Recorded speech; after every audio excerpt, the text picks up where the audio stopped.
Yo, in this video we are reacting to the most painful forest deaths ever. Now me, I'm not one to be in any type of forest unless it's like some type of bonding activity during the day with people around, and yeah, that's probably about it.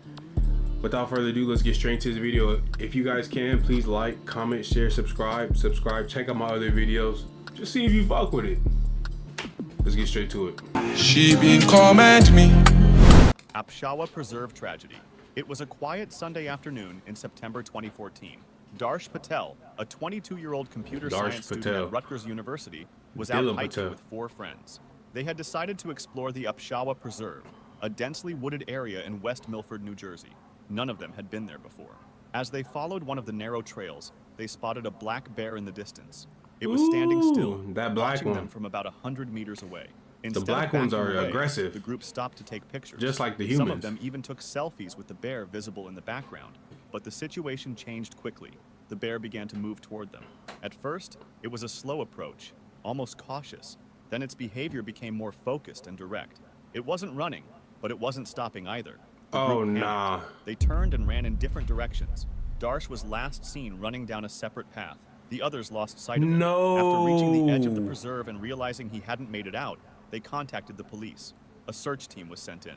About 2 hours later, officers discovered Darsh's body approximately 60 yards off the trail. The injuries were severe. He had been bitten and clawed repeatedly. His clothes were torn, and the scene made it clear how violent the struggle had been. A black... Do y'all, 1 second, do y'all know how big bear claws are?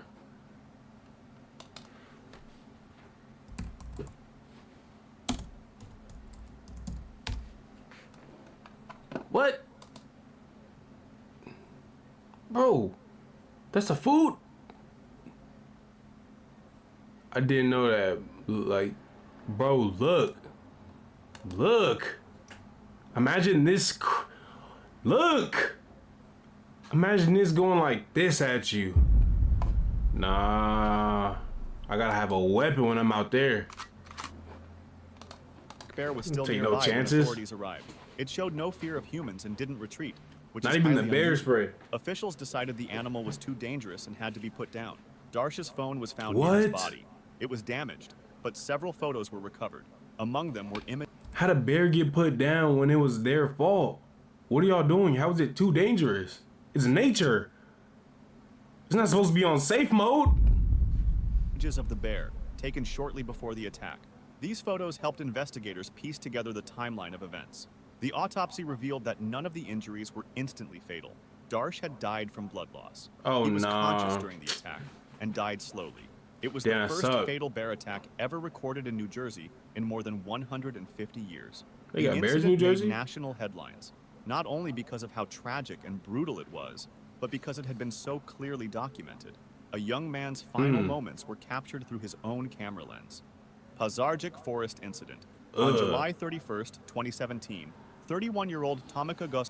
But by the way, I'm surviving that because I would follow the group of people running and just beat them. So if something's chasing me or us, if I beat them, it's eating them first. And I know for a fact I'm outrunning whoever I'm with. Spodinov entered the forests near Pazarjik in Bulgaria alone. He wasn't there for a hike or a legal hunt. He had come to set an illegal animal trap, the kind designed to capture large game with brutal efficiency. The trap was heavy and mechanical, built to clamp down with enormous force. But instead of catching an animal, it caught him. At some point, and a bear ate him. Tomika stepped directly into his own contraption. The steel jaws snapped shut around his leg, shattering the bone and pinning him to the forest floor. He was completely alone, with no way to call for help and no one who knew where he was. The injury wasn't instantly fatal, but it left him immobilized and bleeding. He remained trapped, waiting in vain for someone to find him. As the hours dragged on, his condition worsened. Blood loss continued slowly, and dehydration began to take hold. He was conscious, fully aware of what was happening, and unable to escape. Eventually, after he failed to return, authorities began searching the area. When they found his body, he was still caught in the trap. The surrounding ground showed clear signs of a struggle, but there was no evidence of animal involvement. The coroner's report confirmed that he had died from massive blood loss over... You're dumb as fuck for trying to do some illegal shit, but you don't deserve that. You gotta be aware, bro. Be aware. What? Be aware what you put down a big ass trap. How you go like this and stumble back in it and land in it? You're dumb. For time. It had been You don't a deserve slow, that though. agonizing death. There were no other injuries and no other people involved. Just his own trap that has killed him. No one deserves Forrest that. Tragedy. On January 19th, 2015, I'm surviving that because I'm not doing it. 30-year-old experienced hunter, Julien G., was taking part in an organized wild boar hunt with a group of fellow hunters. It was a routine outing, conducted in the Compiègne Forest, northern France, and nothing at first suggested danger.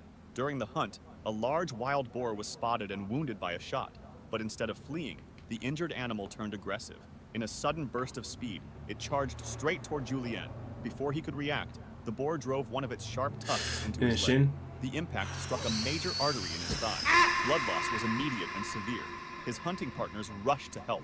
They called emergency services and tried to stop the bleeding, but the wound was catastrophic. Despite their efforts and the rapid arrival of medical responders, them wild boars Julien are died really at the wild. scene They're just serious. They're minutes after fast the and attack. aggressive. The incident was fully documented by police and paramedics. It's a nuisance Statements from too those in some present places, like confirmed that it was Louisiana. a single injured boar, a sudden charge, and one fatal strike that resulted in a violent and unexpected death. Hey, that's why you gotta sit here and aim for the head.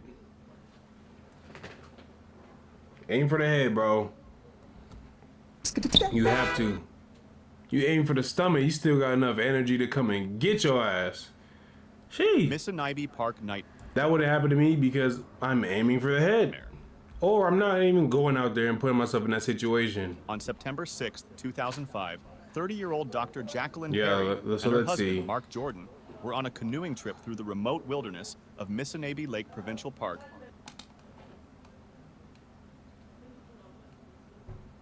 Both were experienced in the outdoors and had stopped along a forested shoreline to rest. It was part of a longer backcountry journey they had planned together.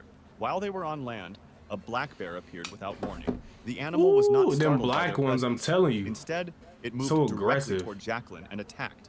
The bear seized her and dragged her into the nearby Oh, woods. no. Mark immediately ran after them. Armed with nothing but a small knife, he fought the bear in an attempt to save his wife. He stabbed it repeatedly, managing to drive it away. The struggle left him badly injured, but alive. Jacqueline, however, was gravely wounded. Despite his own injuries, Mark carried her back to their canoe and paddled toward the nearest outpost to get help. Eventually, he reached a nearby lodge and emergency services were called. A rescue helicopter was dispatched. But despite their efforts, Jacqueline was pronounced dead. The autopsy confirmed she had died from injuries consistent with a bear mauling. The incident was fully documented by Ontario Provincial Police and wildlife authorities. The bear was later tracked and euthanized. Mark Jordan survived. Why are we killing? Why are we killing in nature? You're killing things that it's like someone coming to your house and saying, "Oh shit, man, I don't even know an analogy right now." But why are we killing things that are where they live? There's a bear. You should be aware of your surroundings and know that, okay, I'm in this area having a picnic or doing this. Unless it's like a little zoo and even that, people come in and do whatever and it messes with the animals. But like, I'm not one for saying, all right, I'm out here in Alaska, or not Alaska, maybe Alaska, and there's a moose around me. This area that has a hella moose, right? And I'm just there having a big ass spread, and then one comes and hits my ass. Imagine you go track that one down. Nigga, I'm in Alaska with moose everywhere. It's not the moose fault, it's mine. Like, I don't understand killing the animal. Oh, it's not safe enough to be a wild animal. What? Devastated. His That actions don't make were no later sense. recognized by the Canadian government, and he was awarded the Star of Courage, That one is- of the that country's is- highest civilian honors for bravery in life-threatening That is brave as situations. fuck. He's The story brave. received national attention in Canada, not only because of its brutality, but because it was a rare and tragic case of a deliberate bear attack, and a real-life example of a man risking everything in an attempt to save the woman he loved. Yeah. Southern Oregon damn. Forest. On August 18th, 2022, a 25-year-old wildland firefighter employed by a contracted forestry services company was dispatched early that morning alongside his crew to respond to newly ignited wildfires caused by lightning in the southern Oregon forests, Josephine County. The team mobilized before dawn as part of initial containment efforts. By mid-afternoon, around 3:30 p.m., the crew was stationed near the Rum Creek fire region. They had paused on site, planning fire line construction and hazard assessments. No active tree cutting or direct work was being performed under the particular tree in question when disaster struck.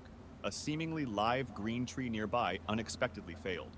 Unknown to the crew, the tree had sustained internal damage.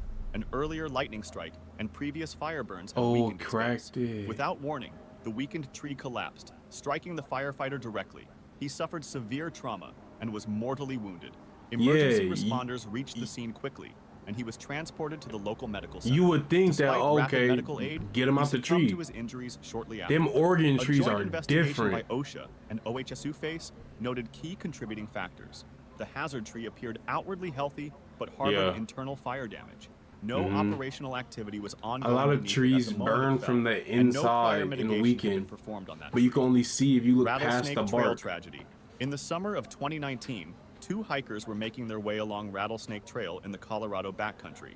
It was a quiet, forested area, known for its rugged terrain and occasional wildlife sightings. At some point during the hike, the 2 men unexpectedly came across a black bear and her cubs. Encounters with bears in the wild are rare, but when they involve a mother protecting her young, the risk of aggression increases sharply.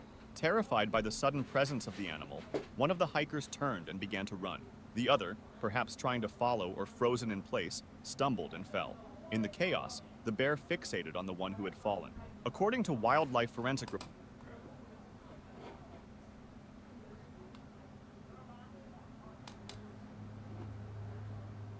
perhaps trying to follow or frozen in place, stumbled and fell. In the chaos, the bear fixated on the one who had fallen. According to wildlife forensic reports, the bear attacked with force. The hiker on the ground suffered serious injuries. His companion, unable to stop the attack, escaped and later alerted authorities. Help was delayed of the trail. Despite survival efforts made at the scene, the injured man died several hours later from the severity of his wounds. A forensic investigation confirmed that the bear was a mother and had acted in a defensive pattern common to encounters involving cubs. They killed it. The victim had not provoked the animal beyond the accidental closeness. Colorado Parks and Wildlife officials later tracked the bear and made the decision to euthanize it, citing the risk of repeated aggressive behavior. The incident remains one of the most serious bear encounters in the state in recent years. A reminder of how a single misstep, even an accidental one, can turn a peaceful hike into a fatal situation in the wild. Resurrection Bay Incident.